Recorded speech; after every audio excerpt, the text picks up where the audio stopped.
우리는 배를 타고 떠나기 전에 여러 가지 준비를 했습니다. 옳은 방향을 찾을 수 있도록 도와주는 하나님의 말씀을 붙잡고 바른 길을 찾을 수 있도록 도와주는 분별력이라는 지도를 가지고 믿음의 돛으로 배를 띄웠습니다. 이렇게 준비하였으니 항해를 하는 동안 우리가 아무것도 하지 않아도 될까요?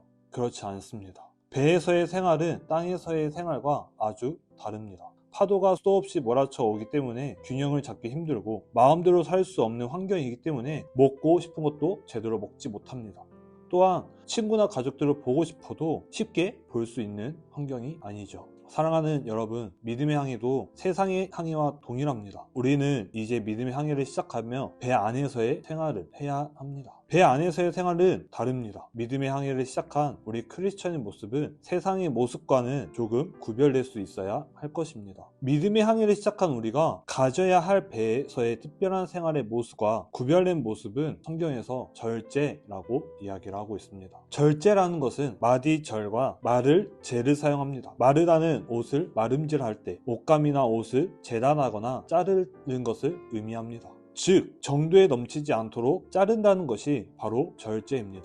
내가 무언가를 할 때 과도하게 행하지 않도록 스스로를 다스리며 끊어낼 수 있는 것이 바로 절제라는 것입니다. 영어로는 self control입니다. 내 안에서 찾아오는 욕구나 충동이 스스로 다스리고 통제하는 것을 바로 절제라고 합니다. 게임을 더 하고 싶지만 멈추고, 먹고 싶은 것이 많으나 배불러서 멈추고, 그만 먹고 스스로 참는 것이 절제라는 것이에요. 그러면 세상에서도 절제에 대해서 말하는데 왜 절제가 구별된 모습인지, 세상과 성경에서 말하는 절제가 왜 다른지, 세상이 말하는 절제와 성경이 말하는 절제는 분명히 다른 지점에 있다는 것을 우리가 한번 살펴보길 소망합니다. 세상이 말하는 절제는 자기 개발에 있습니다. 내가 조금 더 잘 되기 위해서 욕구로부터 시작하는 것이죠. 나로부터 시작되는 절제라는 것입니다. 성경이 말하는 절제는 나로부터 시작되지 않습니다. 바로 하나님이라고 말하고 있습니다. 우리가 절제하며 살아가야 하는 이유를 자기 개발이라 이야기하지 않고 하나님이 우리에게 원하시는 모습이 절제하는 삶이라고 말합니다. 예수님은 우리에게 비둘기같이 순결한 삶을 살라고 명령하고 계시며 이 세상이 순결하지 못하기에 구별된 모습으로 절제하며 순결한 삶을 살아가기를 원하시는 것입니다.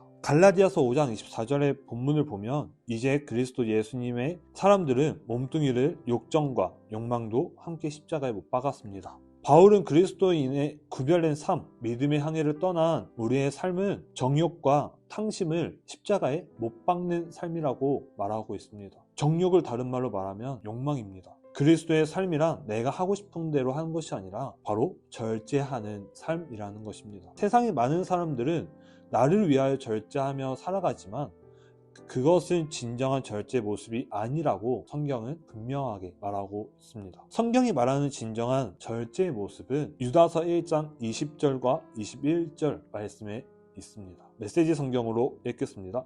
그러나 사랑하는 친구 여러분, 여러분은 가장 거룩한 이 믿음 안에 여러분 자신을 세우십시오. 성령 안에서 기도하고 하나님 사랑 한가운데 머무르고 두 팔을 활짝 벌려 우리 주 예수 그리스도의 자비를 기다리십시오. 그것이야말로 영원한 생명, 참된 생명입니다. 성령은 거룩한 믿음 안에 우리 자신을 세우는 것이라고 말하고 있습니다. 하나님이 기뻐하시는 것이 무엇인지 기억하고 구별내어 행하는 것, 그리고 성령 안에서 기도하고 하나님의 사랑 안에 머무는 것이 진정한 절제라고 말하고 있습니다. 세상 사람들은 나를 위해서 살아갑니다. 내가 행복하기 위해서, 나의 만족을 위해 어떠한 수단과 방법을 가리지 않고 살아가곤 합니다. 그들에게는 절제도 이를 위한 하나의 도구일 뿐입니다. 하지만 하나님의 나라의 백성인 우리는 구별되어 살아가야 합니다. 세상이 모두 나를 위해 살더라도 우리는 하나님을 위해 살아가야 합니다. 내가 기뻐하는 것이 무엇인지 생각하는 것이 아니라 하나님이 기뻐하는 것이 무엇인지 생각하며 살아가야 한다는 것입니다. 하나님이 기뻐하지 않는 삶이라면, 하나님이 기뻐하지 않는 것이라면 내가 기뻐하더라도 포기하는 것이 진정한 크리스천의 모습이라는 것입니다. 이것이 바로 성경이 말하는 진정한 절제, 셀프 컨트롤입니다. 믿음의 항해를 함께하는 사랑하는 여러분, 우리의 삶에 세상과 구별되는 절제의 모습이 있기를 간절히 소망합니다. 하나님이 기뻐하는 것이 무엇인지 기억하며 믿음으로 참아내는 모습을 가지는 우리가 되기를 소망합니다. 결코 이것은 쉽지 않습니다. 내가 원하는 것을 하지 않고 참는다는 것은 너무 어려운 일입니다. 그렇지만 더 어려운 이유는 세상의 다른 사람들은 절제를 하지 않는다는 것입니다. 하나님이 기뻐하는 것이 무엇인지 생각하지 않고 나의 만족을 위해 살아가고 있다는 것이죠. 그들이 나를 조롱하기 때문에 더 어렵고 힘들게 느껴진다는 것입니다. 성경은 세상 사람들이 하나님의 기쁨이 아니 내 마음대로 사는 것을 넘어서 하나님 기뻐하는 대로 절제하며 살아가는 우리를 조롱하고 우리를 바라보며 미련하다고 말하지만 우리의 신앙은 바보 같은 일로 치부한다는 것입니다. 또한 성경은 세상의 사람들로 인해 우리의 마음이 흔들리지 말라고 이야기하고 있습니다.